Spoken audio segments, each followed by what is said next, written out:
Soigner ses cheveux est un art. Vous avez la possibilité de les avoir en synthétique ou en naturel. Lorsque vous choisissez l'option naturelle, vous les avez crépus ou vous avez des locks. Alors, comment prendre soin de vos locks?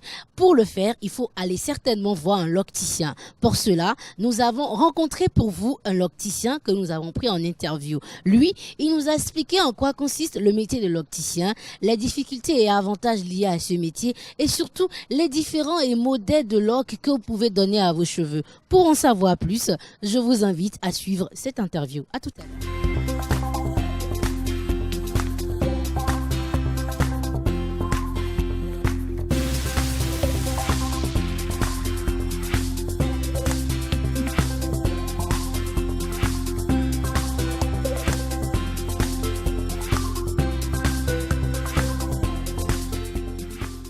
Alors, bonjour monsieur, merci de vous présenter à nos chers amis téléspectateurs. Bonjour Laurette, je m'appelle Brice Awonsou, je suis créateur locticien et je suis un fan, un amoureux des cheveux naturels. Alors, en quoi consiste le métier de locticien? Le métier de locticien nous permet d'utiliser le cheveu naturel, crépus D'accord. ou tout autre type de cheveux pour justement le transformer et avoir ce qu'on appelle un locks. Avec ce locks, la multitude de locks vont définir un volume qui va former la coiffure des dreadlocks. D'accord, super. Alors, qu'est-ce qui vous a poussé à vous aventurer dans un tel métier? Pourquoi l'amour des dreadlocks? Pourquoi cette aventure? Parce que j'ai toujours regretté de voir nos femmes africaines avec les cheveux défrisés. D'accord.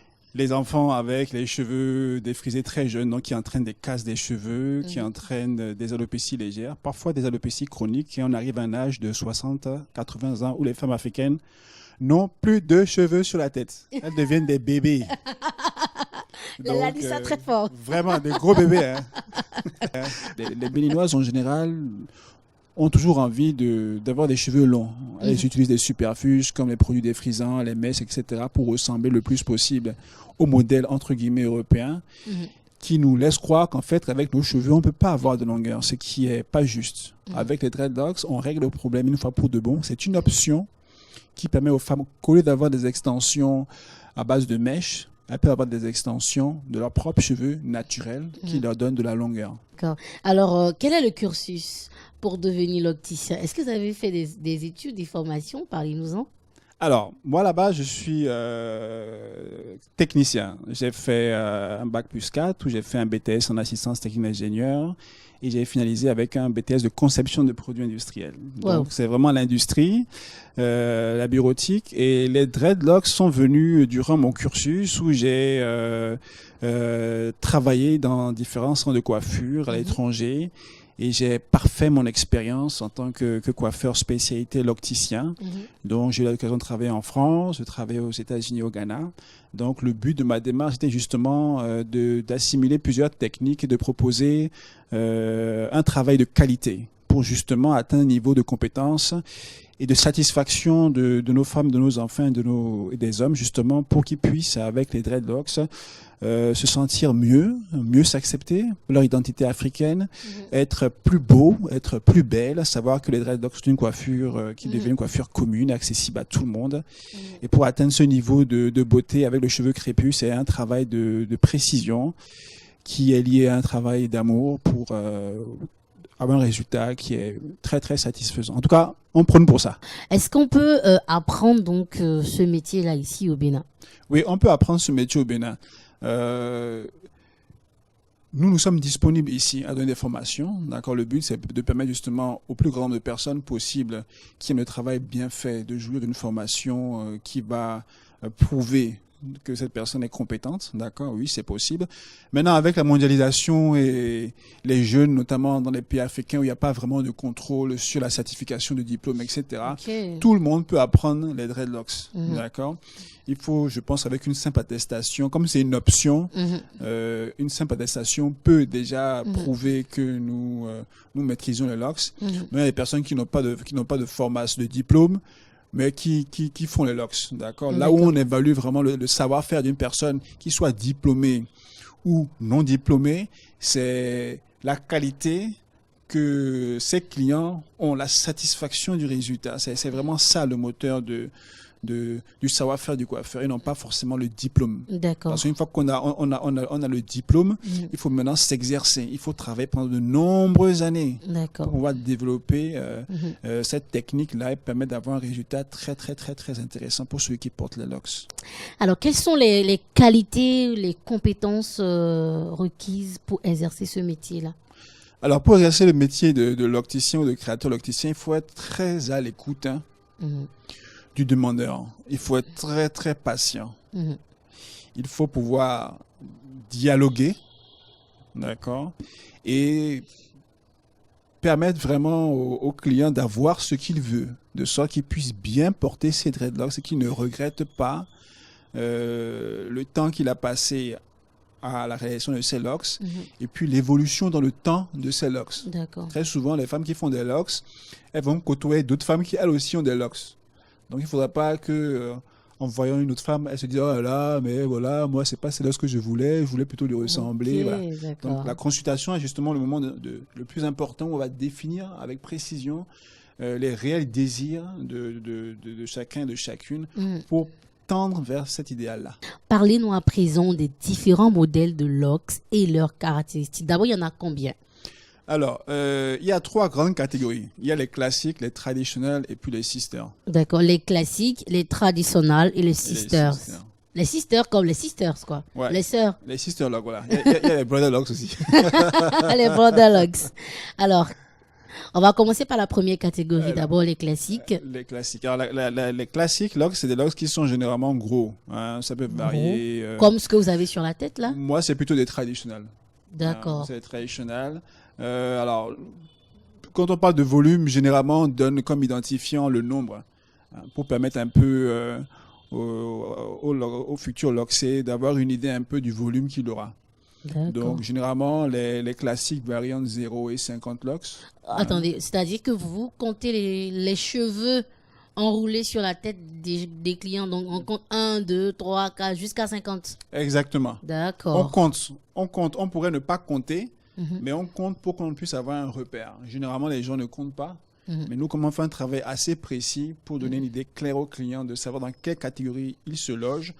On essaie de donner des informations mathématiques pour qu'il ait une idée plus claire. Donc, mathématiquement, les classiques, c'est entre 0 et 50 locks. 50 locks. Et les naturels? Les traditionnels, Non, donc, les traditionnels. Ça varie de 50 à 100, 150.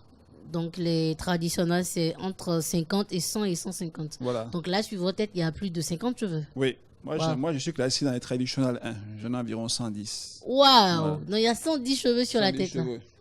Donc, moi, comme je suis un homme, j'essaie de ne pas en avoir trop fin. D'accord. Pour que ce soit plus pratique. Maintenant, arrivé sur le niveau des sisters, elles sont combien? Les sisters, généralement, ça se termine aux alentours de 450-500 locks, approximativement, sur une tête. Comment les gens vont garder? Bon, c'est vrai que... Il y a des femmes qui aiment le volume. Ok, donc ça dépend en fait du volume des cheveux déjà sur la tête de la personne, ou ça dépend de la grosseur du volume d'un cheveu comme ça? Alors justement, à travers la consultation, ça va nous permettre de définir le type de cheveux que le client a, ainsi que la répartition des cheveux sur sa surface crânienne. Voir effectivement s'il a des problèmes de cheveux particuliers et maintenant adaptés. C'est vrai que des personnes qui ont des cheveux trop fins seront soumis à une formation de locks plus progressive, d'autres qui ont des cheveux très crépus, plus rapides. Donc c'est vraiment du cas par cas. Mais généralement, les personnes qui font des cyst locks, c'est des personnes qui veulent avoir du volume et avoir la possibilité de faire des coiffures variées, d'avoir la possibilité d'être très chic-choc en les portant. Alors, vous vous rappelez du célèbre Bob Marley? Il a des locks. Alors, lui, il est classé dans quelle catégorie? Alors, Bob Marley, lui, il est classé dans le freeform. C'est des locks qui se sont formés naturellement, sans les coiffer. Et si on doit le classer, c'est dans les classiques. Mais lui, c'est des classiques vraiment en nombre très restreint. Il n'y en a pas beaucoup. Peut-être 6 ou 7 et encore. Ça, j'en sais rien. On appelle ça les locks éléphants. Hein. Les locks éléphants. Alors, est-ce qu'il existe, en dehors de ces 3 catégories-là, est-ce qu'il existe quand même des détails, des ramifications dans ces cheveux-là? Oui, alors, comme j'ai expliqué tout à l'heure, il y a 3 grands types, les classiques, classiques, les traditionnels et puis les sisters. Alors, à Cotonou, on a dû adapter le type de locks en fonction de la demande parce que c'est pas toutes les femmes qui veulent des classiques, des traditionnels ou des sisters clairement définis. Donc, on a créé des intervalles entre les classiques et les traditionnels en créant les traditionnels 1, les traditionnels 2. Puis, on a créé les luxe 1, les luxe 2 avant de tomber sur les variétés de sister lock, puis après les sister lock. Et après les sister lock, on est passé aux Galaxy Locks.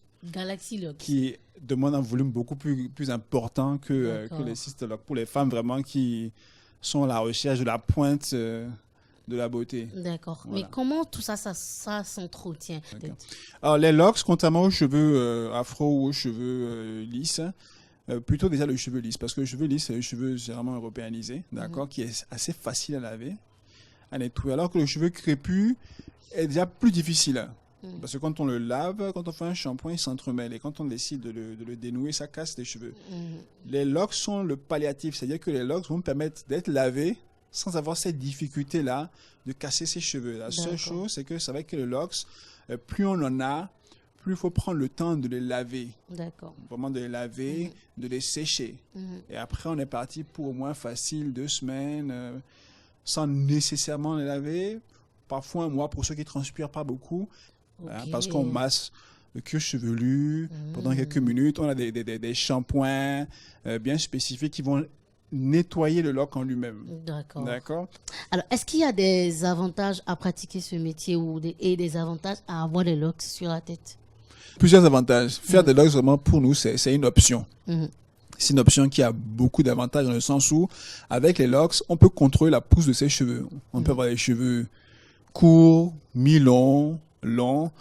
On peut, pour les femmes les plus polyvalentes qui souhaitent avoir forcément des extensions, on peut y adapter sur les locks des extensions sous toutes leurs formes. Bien sûr, pas trop longtemps parce que ça étouffe le cheveu. Nous pouvons mettre des couleurs sur les locks. Nous pouvons y fixer des accessoires. Nous pouvons faire des coupes, faire des franges, etc. Nous pouvons faire des coiffures. Nous pouvons faire les locks. Nous pouvons également les défaire. Et donc, toute cette panoplie d'avantages permet de prendre conscience que les locks, c'est vraiment une coiffure qui est plutôt adaptée aux cheveux crépus parce qu'elle permet aux cheveux crépus d'être malléables. D'accord. Est-ce que le métier nourrit vraiment son homme? Faire des locks et en faire son métier de locticien ou créateur locticien, c'est difficile. En tout cas, au Bénin, c'est difficile. Pour la simple raison que les Béninois sont encore frustrés par l'éducation ancestrale que leurs aïeux leur ont donnée sur consommer des produits défrisants, aller au boulot avec les cheveux lisses et faites un sourire avec les cheveux lisses. Donc, on est confronté à un problème d'information et de démystification des locks qui ne sont pas des rastas, mais une coiffure parfaitement neutre, une coiffure originelle qui appartient à la noblesse africaine. C'est-à-dire que les personnes qui recherchent la beauté absolue ont des locks. Je ne parle pas de rasta, je parle de locks vraiment raffinés qui demandent un soin une fois par mois et qui demandent vraiment un partage idéologique de ces racines où le panafricanisme met en avant les valeurs et les atouts africains en termes en tout cas de beauté du cheveu capillaire. Donc à cause de ce manque d'informations, vous allez dire que vous n'avez pas beaucoup de clients, donc le métier n'est pas rentable ici. En tout cas au Bénin, c'est vrai que nous ça fait depuis maintenant bientôt 8 ans qu'on est ici au Bénin à développer la cause des dreadlocks. Au début, la clientèle était pratiquement vierge. D'accord, on a dû faire du bouche-oreille, on a dû en parler à la radio, les personnes ont dû nous faire confiance, on a dû aller sur les réseaux sociaux. Donc, il y a une classe émergente de jeunes de plus en plus qui commencent à faire les dreadlocks. C'est une très bonne chose, qui veulent rendre ce service-là. C'est un métier qui ne nourrit pas, qui ne nourrissait pas vraiment il y a 8 ans. Mais de plus en plus, comme la demande est présente, ça commence, le service s'installe et les femmes commencent à adhérer. Donc, on a compris. Voilà. Donc ça nourrit quand même ça commence un peu à nourrir, à avoir des revenus qui permettent à chaque étudiant, à chaque jeune qui veut essayer de se faire un peu d'argent de poche, oui, d'en faire. Voilà. Mais la vraie difficulté des locks, c'est qu'il y a les locks raffinés et il y a les locks passables. D'accord, les locks raffinés demandent beaucoup plus de savoir-faire. beaucoup plus de temps. Et les jeunes ont besoin, s'ils décident de rentrer dans le domaine des locks, de parfaire leur expérience. Alors, vous allez regarder droit dans la caméra et lancer un message à tous ces jeunes-là qui nous regardent et qui ont peut-être envie de s'aventurer dans ce métier-là. Dites-leur un mot. Alors, moi, franchement, j'encourage les jeunes d'une façon générale. J'encourage les jeunes dans tous les secteurs qui permettent aux Africains de prendre confiance en eux. Et la seule façon de prendre confiance en soi, c'est d'être dans l'action. De pouvoir produire soi-même, de pouvoir vendre soi-même des services qui sont des services sains. Je ne parle pas de la vente de produits nocifs, je parle vraiment de produits sains qui permettent aux Africains de vraiment prendre conscience en eux. D'accord. Le mot d'encouragement que j'aurais à offrir à cette jeunesse-là, c'est de ne pas attendre que tout nous vienne de l'extérieur. Nous avons ici au Bénin des personnes qui sont talentueuses, des personnes qui sont douées et qui peuvent justement être des tuteurs, qui peuvent être des enseignants et qui peuvent permettre à ces jeunes-là de pouvoir transmettre de façon juste. Nous, en tant que locticiens, c'est important pour nous que quand on développe l'idée d'avoir des locks de qualité, que les coiffeurs qui ouvrent puissent défendre cette cause-là. Qu'on n'ait pas des locks bien faits et des locks moins bien faits. Que les idéaux qui guident notre motivation personnelle à offrir un meilleur service soient respectés par tous, de sorte que les produits africains soient un produit de qualité. D'accord. Systématiquement. Merci beaucoup, Brice.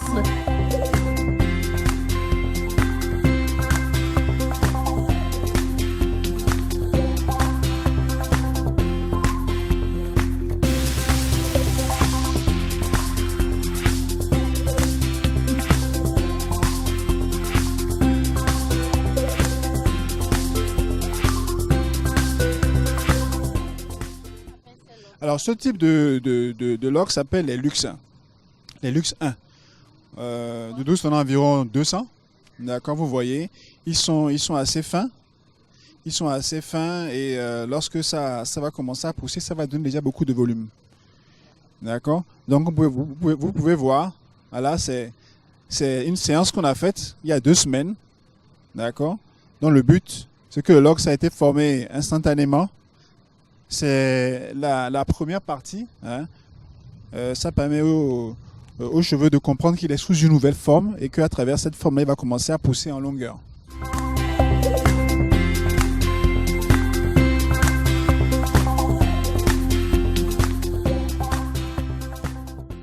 C'est du hand dreadlocks en modèle roots. C'est-à-dire que pour des personnes qui veulent venir en moyenne une fois tous les 3-4 mois, voire 5 mois, pour faire un soin, vous voyez, ça paraît moins net.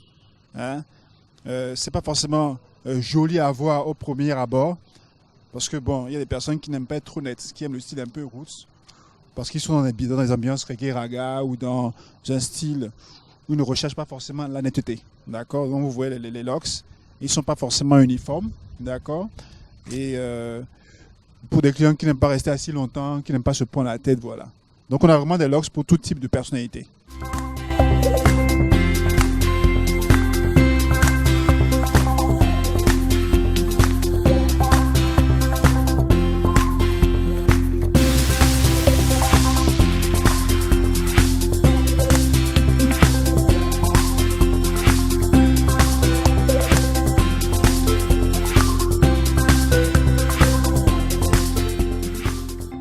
Moi, par exemple, j'ai ce qu'on appelle des instant dreadlocks.